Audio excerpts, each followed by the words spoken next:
사람들은 구름 한 점 없이 파란 하늘 또 밝은 태양이 눈부신 날들을 좋아하죠. 구름이 끼고 비가 오는 날은 궂은 날이라 그래서 싫어합니다. 그러나 비가 내리지 않으면 아무리 이 숲이 우거졌더라도 그런 옥토라도 황폐하게 되고 또 사막이 되고 막 흐린 날도 있고 또 비가 오는 날도 있고 바람 부는 날도 있어야 됩니다.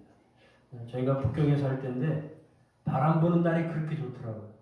왜 그러냐면 바람이 세게 불면 미세먼지가 다 날아가거든요. 그래서 바람 불고 나면 하늘이 란티에 파란 하늘이 되잖아요. 다윗은 어린 나이에 사무엘 선지자가 찾아와서 장차 이스라엘의 왕이 될 것이다. 그리고 그 머리에 기름을 부어서 왕으로 세웠죠. 그러나 바로 왕이 된 게 아니에요. 사울의 질투를 받아서 10여 년 동안을 쫓겨다니면서 정말 목숨의 그 위기를 얼마나 많이 경험합니까? 광야에 동굴에 숨고 쫓겨다니고 이런 세월을 한 10여 년 동안 합니다. 그런 그 고난의 시간들이 다윗을 왕으로서 필요한 하나님 앞에서의 겸손과 인내와 믿음과 용기를 연단받은 것입니다. 하나님께서는 우리의 인생도 기쁜 날도 주시고 슬픈 날도 주시고 형통한 날이 있는가 하면 아주 곤고한 날이 있고 그걸 겸하여 주신다 그렇게 말하잖아요. 기쁜 날, 형통한 날에는 하나님의 은혜를 찬송하고 감사하고 슬픈 날, 곤고한 날에는 하나님 앞에 겸손하고 자신의 삶을 돌아보게 하기 위한 것입니다. 다윗은 오늘 시편 119편에서 이렇게 말하죠. 고난당한 것이 내게 유익이라. 이로 말미암아 내가 주의 율례들을 배우게 되었습니다. 그러면 우리에게 고난이 왜 유익일까요? 고난당하기 전에는 잘못된 길로 가기 때문에 내가 잘못된 인생, 길을 잃어버린 인생을 살면서도 내가 잘못 가고 있다는 사실을 모르고 있는 거예요. 그렇기 때문에 고난을 통해서 우리가 내가 지금 잘못 가고 있구나. 내가 지금 바른 길을 살고 있지 못하구나. 그것을 알고 깨닫고 돌이킬 수 있도록 하기 위한 하나님의 섭리입니다. 시편 119편 67절은 이렇게 말하죠. 다 같이 읽습니다. 고난당하기 전에는 내가 그릇 행하였더니 이제는 주의 말씀을 지키나이다. 요나가 하나님이 요나를 불러서 니느웨라는 곳에 있는 왕과 백성들이 내 앞에 악을 행하였으니 너는 가서 하나님의 심판을 경고하라 이렇게 보냅니다. 근데 요나는 그 니느웨 사람들이 아주 싫었어요. 그래서 니느웨로 가고 싶지 않았어요. 그들이 하나님의 심판을 받아서 죽든 말든 그래서 그는 어떻게 합니까? 하나님의 낯을 피해서 다시스로 가는 배를 타려고 욥바항으로 갔어요. 그랬더니 그 욥바항으로 갔는데 어떻게 됐어요? 마침 다시스로 가는 배를 만나니라. 같이 읽습니다. 그러나 요나가 여호와의 얼굴을 피하려고 일어나 다시스로 도망하려 하여 욥바로 내려갔더니 마침 다시스로 가는 배를 만난지라. 때로는 우리가 하나님의 뜻이 아닌 길, 올바르지 않은 길을 갈 때 하나님이 그걸 막으시면 얼마나 좋겠어요. 그때마다. 그런데 하나님 그렇게 하지 않으시더라고요. 그래서 오늘 요나가 다시스로 가는 배를 타려고 욥바로 갔더니 어떻게 했어요? 마침 배가 있더라고요. 그래서 배에 뛰어 올라탔어요. 그리고 하나님이 나와 함께 하시는구나. 내가 다시스로 가는 것이 하나님의 뜻이야. 그러면 그렇지. 그리고 배를 탔어요. 그런데 배를 타고 조금 가다 보니까 하나님이 어떻게 했어요? 큰 풍랑을 일으키셔서 배가 거의 다 부서지고 죽게 됐다. 그래서 하나님께서 요나가 하나님의 낯을 피하고 하나님의 뜻을 어기고 다시스로 가는 길을 하나님이 막으십니다. 그때부터 요나에게는 고통이 시작되는 거예요. 제비 뽑았습니다. 자기가 뽑혔어요. 내가 하나님 앞에 말씀을 순종하지 않았더니 하나님이 이런 심판을 내리시는구나. 나 때문에 그렇습니다. 나 때문에 그렇습니다. 그래서 배에 탄 사람들이 요나를 바다에다가 집어던집니다. 우리는 그 결과를 알기 때문에 우리가 요나가 당한 그 고난의 시간들을 잘 헤아리지 못하죠. 한번 생각해 보세요. 야, 이게 하나님의 뜻이야. 하나님이 나와 함께 하셔. 그리고 배를 탔는데 풍랑이 일기 시작하더니 그들이 또 바다에 던져져서 이젠 끝이에요. 요나 스스로는 아무것도 할 수 없어요. 그 거친 바다에서 살아나올 수 있습니까? 더군다나 큰 물고기가 삼켰는데 그 물고기 뱃속에서 살아나올 수 있습니까? 아무것도 할 수 없는 거예요. 그렇습니다. 하나님은 때로는 우리를 그렇게 고난의 길에 두십니다. 우리는 아무것도 할 수 없을 때까지 하나님이 그냥 놔두십니다. 그래서 그 고난의 마지막에 우리가 하나님을 찾을 수 있도록 하십니다. 길을 잘못 가면 어떻습니까? 고생입니다. 다윗이 우리아의 아내 밧세바를 데려가서 간음을 합니다. 자기의 뜻대로 되었어요. 그런데 우리아가 마음에 걸리는 거예요. 그래서 자신의 죄를 감추기 위해서 우리아를 아주 교활한 방법으로 죽입니다. 이제 됐어. 그래서 이제는 아무도 몰라. 그런데 어떻게 했어요? 밧세바가 아이를 낳았는데 그 아들이 병이 들어가지고 시름시름 앓더니 죽었어요. 뿐만 아니죠. 나단 선지자가 와서 말합니다. 왕이시여, 왕은 모든 것을 가지고 있는데 어찌 가난한 사람의 양을 빼앗아 갑니까? 다윗이 아니 세상에 그런 나쁜 놈이 어딨냐고. 그랬더니 나단이 그럽니다. 바로 당신이 그 나쁜 놈입니다. 그래서 다윗은 하나님 앞에서 하나님이 나의 죄를 다 알고 계시고 하나님이 나의 죄를 드러내셨구나. 그래서 다윗은 정말 고통스러운 시간을 보냅니다. 그리고 하나님 앞에 엎드려서 기도합니다.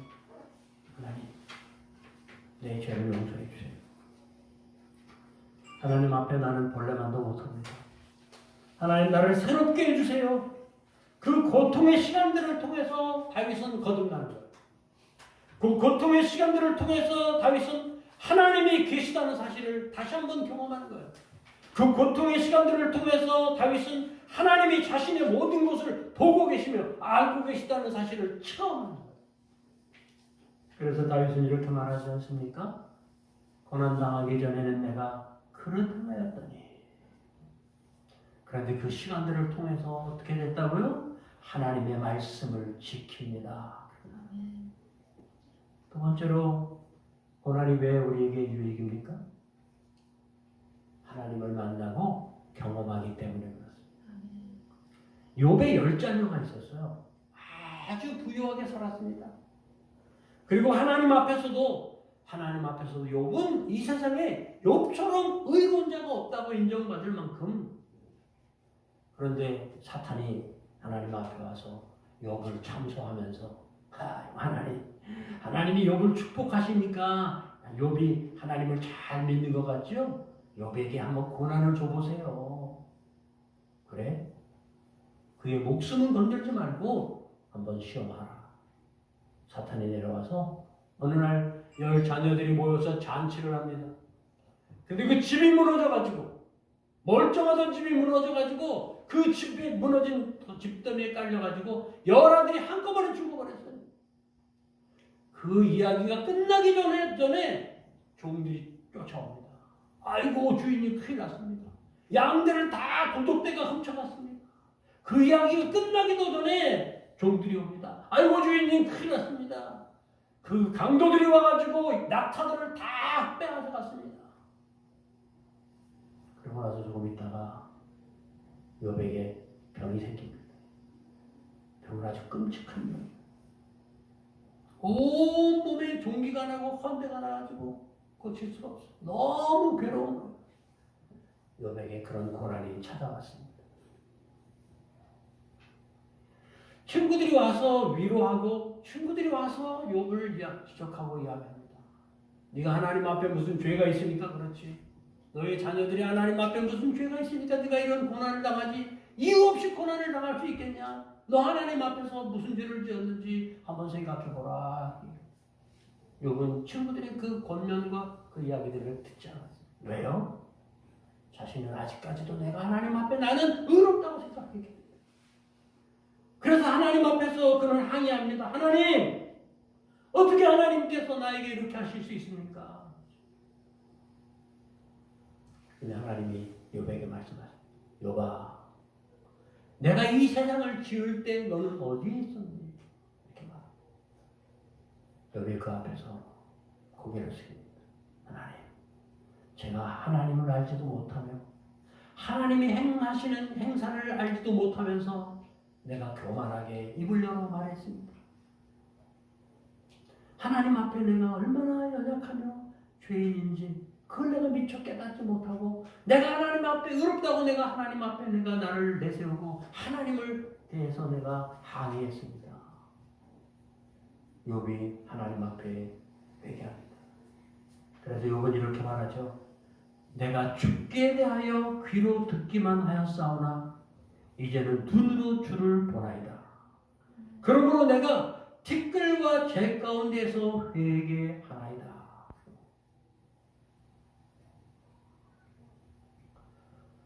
이런 고난이 없이는 우리는 하나님을 경험하지 못합니다. 이런 고난이 없이는 내가 하나님 앞에 얼마나 연약한지 하나님만 내가 의지하며 살아야 될 존재라는 사실을 알지 못한 채 교만한 우리나라 초대 대통령 이승만 대통령이 계시잖아요. 그분은 일제시대 때 한 5년 동안 한성 감옥에 갇힙니다. 독립운동하다가 갇힌 거예요. 그런데 그 한성 감옥에서의 5년의 고난의 시간에 이승만 대통령은 하나님을 만납니다. 예수를 믿게 됩니다. 그 안에서 성경을 읽고 그 안에서 같이 수감되어 있는 사람들에게 전도하고 그리고 그 안에서 많은 책을 읽고 많은 생각을 하면서 독립을 바라는 이 조선이 독립이 된 이후에는 이런 나라를 만들어야 되겠다 이런 계획을 펴니다. 독립된 대한민국의 미래를 그리는 거예요. 그 고난의 시간에 그 고난이 우리에게 유익입니다. 고난을 통해서 우리는 하나님을 만나게 되고 고난을 통해서 우리는 하나님 앞에서 우리 자신을 연단받게 되기 때문에 그렇습니다. 고난이 왜 유익입니까? 연단을 받기 때문에 그렇습니다. 욥은 그렇게 말합니다. 내가 가는 길을 그가 아시나니 그가 나를 단련하신 후에는 내가 순금같이 되어 나오리라.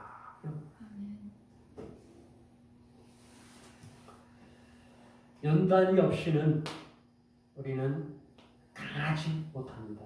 연단이 없이는 정결하게 되지 못합니다. 연단이 없이는 거룩하게 되지 못합니다. 연단을 통해서 우리는 믿음의 사람이 되는 것이고 연단을 통해서 우리는 강한 믿음의 사람으로 자랄 수 있는 것입니다. 저희 환희가 있잖아요. 환희가 하도 형들한테 매를 맞아가지고 웬만큼 맞아서는 끄떡도 안 해요. 아마 처음에는 형들하고 놀다가 형이 한 대 때리거나 그러면 막 울었을 거예요. 그런데 형들이 하도 건들고 때리고 이러니까 웬만큼 맞아서는요 끄떡도 안 해요. 연단을 받아서 그래요. 연단을 받아서. 남아프리카 공화국 최초의 흑인 대통령 만델라.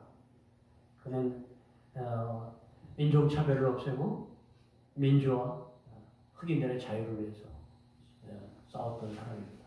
그런데 만델라 대통령이 28년 동안이나 감옥에 갇혀서 수감 생활합니다. 70이 넘어서 감옥에서 나왔어요. 그런데 그 28년 동안의 감옥에서의 연단을 통해서 그는 70이 넘은 나이에 나온 이후에 남아프리카 공화국 최초의 흑인 대통령으로 인종차별을 없애고 그리고 남아프리카 공화국의 민주화를 이루어내는 대통령으로서 그는 하나님 앞에 쓰임받을 수 있었습니다. 이처럼 연단은 우리를 강하게 다윗도 마찬가지죠. 얼마나 많은 연단을 받았습니까, 다윗이. 그러나 그 연단을 통해서 다윗은 하나님의 뜻을 깨닫게 되고 하나님의 말씀을 깨닫게 되고 그 연단을 통해서 그는 이스라엘의 왕으로서 뿐만 아니라 그 수많은 시련과 그리고 고난을 통해서도 그가 넘어지지 않을 수 있었어요. 왜요? 연단을 받았기 때문에 그렇습니다.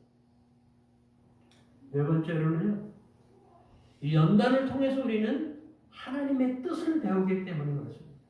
연단을 통해서 우리는 하나님의 말씀을 깨닫고 배우게 되기 때문에 그렇습니다. 고난당한 것이 내게 유익이라. 이로 말미암아 내가 주의 율례들을 배우게 되었습니다. 고난당하기 전에는 자동차에 브레이크가 걸리고 자동차가 중간에 사고가 나기 전에는 우리는 그 길이 잘못된 길인지 알지 못한 채 그냥 막 질주하고 달려갑니다. 우리 인생도 마찬가지예요. 우리가 살아가는 길. 그런데 하나님께서 우리가 잘못된 길을 가실 때는 어떻게 하세요? 브레이크를 거십니다. 잘못된 길을 가실 때는요, 우리가 죽지 않도록까지 우리를 사고가 나게 하십니다.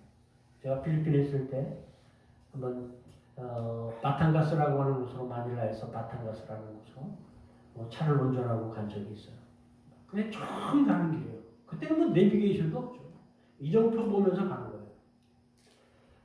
그런데 딸이라는 곳에 갔는데 밤이 됐어요. 깜깜한데 뭐 분간할 수가 없는 거예요. 그러니까 나름대로 이렇게 생각하고 간다고 갔는데 이정표도 제대로 없지. 그냥 내 생각대로 간 거예요. 그리고 나는 잘 가고 있다고 생각했어요. 그런데 웬걸 원에서 깊은 산속으로 차가 간 거예요. 그런데 비가 쏟아지기 시작하는데 앞은 보이지 않지. 길은 점점 좁아지고 험해지지. 야, 무섭더라고요. 길을 잘못 들은 거예요. 잘못 가고 있었던 거예요. 그런데 우리는 어떻게 제대로 가고 있다고 생각하고 가는 거잖아요. 우리 인생을 살아갈 때도 마찬가지예요. 그래서 여러분들 그렇게 살다가 실패하게 될 때, 그렇게 살다가 여러분들이 어려움에 부딪혀서 더 이상 나가지 못할 때, 그때 여러분 오히려 하나님 앞에 감사하세요. 왜요? 그렇게 돼야 내가 잘못 가고 있구나 그걸 알기 때문에. 그렇게 돼야 우리가 돌아가야 되겠구나 생각할 수 있기 때문에. 그렇게 될 때 우리가 이정표를 찾고 그 이정표를 따라서 가게 되기 때문에 그래요. 하나님의 말씀은 우리의 길입니다. 그래서 우리는 하나님의 말씀을 따라 살아가야 하는데 우리들은 그렇게 살지 못할 때가 많습니다. 내 뜻대로, 내 생각대로, 내 고집대로 다른 사람이 말하는 대로 인생을 살아갑니다. 그렇기 때문에 하나님께서는 우리를 하나님의 뜻을 따라 하나님이 우리에게 가르쳐 주시는 이정표를 따라 갈 수 있도록 하게 하시기 위해서 우리에게 고난을 주십니다. 실패를 경험하게 하십니다. 그래서 하나님의 말씀을 배우고 주의 뜻을 따라 살아갈 수 있는 거죠. 고난당한 것이 내게 유익이라. 이로 말미암아 내가 주의 율례들을 배우게 되었습니다. 고난당한 것이 내게 유익이라. 이로 말미암아 내가 하나님의 뜻을 알게 되었습니다. 고난당한 것이 내게 유익이라. 이로 말미암아 내가 하나님의 말씀을 배우게 되었습니다. 오늘 성경에 있는 대로 다윗은 고난 중에도 하나님의 말씀대로 살려고 애를 썼다고 말합니다. 다윗은 하나님의 말씀은 내 발의 등이요 내 길의 빛입니다. 그는 그렇게 고백합니다. 다윗은 날마다 하나님의 말씀을 묵상하는 자가 복이 있다고 말합니다. 왜요? 그것은 자신의 숱한 시련과 실패와 고난을 경험을 통해서 하나님의 말씀이 우리의 길의 빛이요 등이라는 사실을 알았기 때문에, 배웠기 때문에 그렇죠.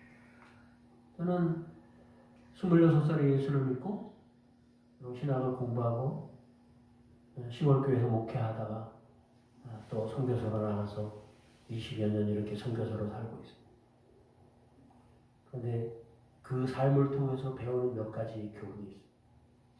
첫째는 하나님만 바라고 의지하라. 사람을 의지하거나 내 힘을 의지하고 내 노력을 의지하고 하게 되면 반드시 어려움이 옵니다.